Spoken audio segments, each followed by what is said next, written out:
नमस्कार, मी Rajratna Jondhale. Top news मराठीमध्ये आपलं स्वागत. नाशिकच्या सिडको परिसरातून एक खळबळजनक घटना समोर आली. सिडको परिसरातील स्टेट बँक चौकात शुक्रवारी रात्रीच्या सुमारास काही मद्यधुंद तरुणींनी धिंगाणा घातल्याची धक्कादायक घटना घडली आणि या दरम्यान त्यांनी एका तरुणाला मारहाणही केली.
नाशिकच्या सिडको परिसरात स्टेट बँक चौकात शुक्रवारी रात्रीच्या सुमारास काही मद्यधुंद तरुणींनी धिंगाणा घातला.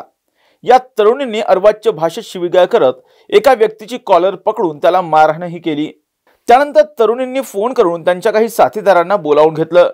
काही वेळातच त्यांचे साथीदार दुचाकीवर आले आणि तरुणींची अवस्था पाहून त्यांनी गाडीवर बसून तेथून ते पसार झाले. ही घटना घडल्यानंतर पोलीस घटनास्थळी दाखल झाले असं स्थानिकांकडून सांगितलं जातंय. मात्र या घटनेच्या दरम्यान बघ्यांची मोठी गर्दी त्या ठिकाणी जमली होती. नागरी वस्तीत अशा प्रकारचा प्रकार घडल्यानं स्थानिकांमध्ये प्रचंड नाराजी आहे. ही संपूर्ण घटना कॅमेऱ्यात कैद झाली आहे.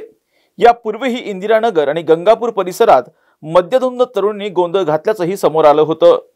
शुक्रवारी मध्यरात्री घडलेल्या या संपूर्ण प्रकरणावर आता पोलीस कोणती भूमिका घेतात आणि अशा पद्धतीने भर रस्त्यावर मद्यधुंद अवस्थेत राडा घालणाऱ्या तरुणींवर काय कारवाई करतात हे पाहणं आता महत्त्वाचं असणार आहे.